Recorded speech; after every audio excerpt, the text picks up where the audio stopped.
Aujourd'hui, je vais vous présenter l'histoire du tout nouveau dragon de League of Legends, Smolder. Rah! Prends garde au souffle du dragon!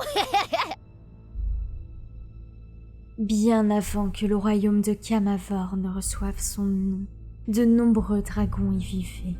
Quand les mortels vinrent s'y installer, les combats firent rage. Il fallut attendre que le premier roi de Camavor s'agenouille devant la matriarche des dragons pour que les conflits se calment. Il la supplia de prêter sa force à son armée et de l'aider à assouvir ses ambitions impériales. Et en ce jour, le roi camavorien et celle qu'on nomme aujourd'hui grand-mère vipère scellèrent un pacte de vol Vispeli des Sinvain, liant ainsi leur descendance pour maintes générations. Engagés par ce serment, les dragons restaient loyaux au trône et aux maisons de nobles qui réussissaient leurs défis et accomplissaient les rites sacrés du pacte. En échange, les mortels nourrissaient les dragons avec leur bétail et les couvraient d'offrandes. L'or, les joyaux et les reliques précieuses accumulées au fil des ans suscitaient le respect et l'admiration.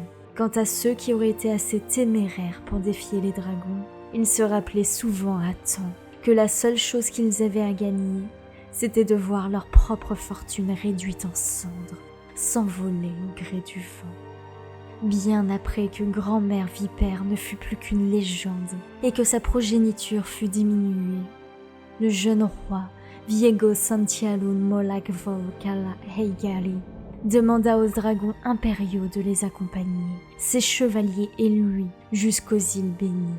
Les dragons ne reconnurent pas la folie qui rongeait déjà le roi, et nul trésor de Runeterra n'aurait pu leur éviter le sort cruel que la ruine leur infligea. Les rares qui restèrent à Camavor furent les témoins d'un nombre incalculable de négligences et de conflits gangrenant le palais, tandis que tout autour d'eux, le royaume perdait sa grandeur d'antan et tombait en ruine. Pendant des siècles, aucun nouveau dragon impérial ne vit le jour. Et quand cela arriva enfin, et qu'il fallut nourrir le rejeton en pleine croissance, sa mère dut s'aventurer toujours plus loin pour chasser des proies qui se faisaient toujours plus rares. Ainsi, elle laissa son nid vulnérable aux assauts de dompteurs noxiens, eux aussi bien loin de leur foyer.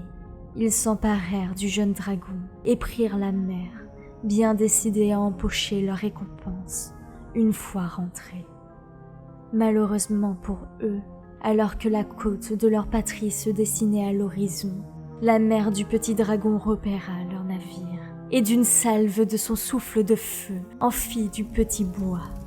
Dans le chaos de l'attaque, le dragonnet fut emporté par les courants marins vers une île au large des côtes de Nuxus. Effrayé, seul et affamé, il dut se rappeler des leçons de sa mère pour trouver du petit gibier dans cet étrange environnement. C'est pendant une de ses chasses qu'il tomba sur Marinus, un enfant humain. Ce dernier nomma bientôt son nouvel ami impromptu, Smolder. Et alors que le dragon apprenait à communiquer, ils devinrent très proches, bien que toujours en secret. Le garçon craignait que si quelqu'un d'autre découvrait l'existence de Smolder, on l'emmènerait sur le continent, où il serait vendu au plus offrant. Avec le temps, le garçon devint un homme, et ce qu'il gagna en responsabilité, il perdit en temps de loisir. Il ne pouvait plus jouer avec le jeune dragonnet, comme il le faisait autrefois, aux grandes dames de ce dernier.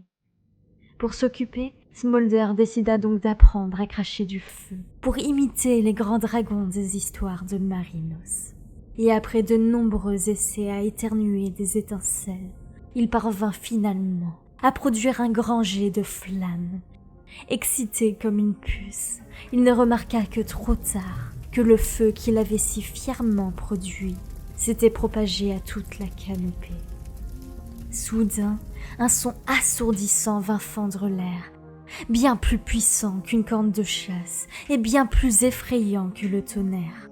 Aucun doute n'était permis, c'était un rugissement de dragon.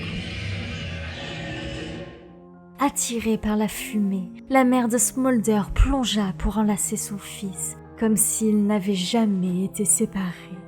Sa mère, le portant par la peau du cou, Tous deux s'envolèrent loin du brasier, et Smolder profita ainsi pour la première fois du monde, tel que tous les dragons le devraient.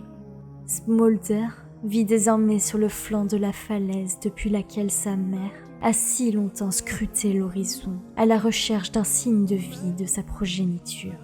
Chaque nuit, elle lui narre l'histoire des siens, lui inculque les responsabilités qui incombent à l'héritier impérial des dragons, et l'aide à développer ses pouvoirs naissants. Et un jour, quand il sera prêt, ils retourneront ensemble à Camavor, leur maison ancestrale, où un nouvel âge d'or pourra enfin débuter. Si vous êtes arrivé jusque-là dans la vidéo, indiquez-moi quel est votre dragon préféré de League of Legends. Si la vidéo vous a plu, abonnez-vous, likez, commentez, partagez, c'est le meilleur soutien que vous puissiez faire. Et sur ce, je vous dis à la prochaine.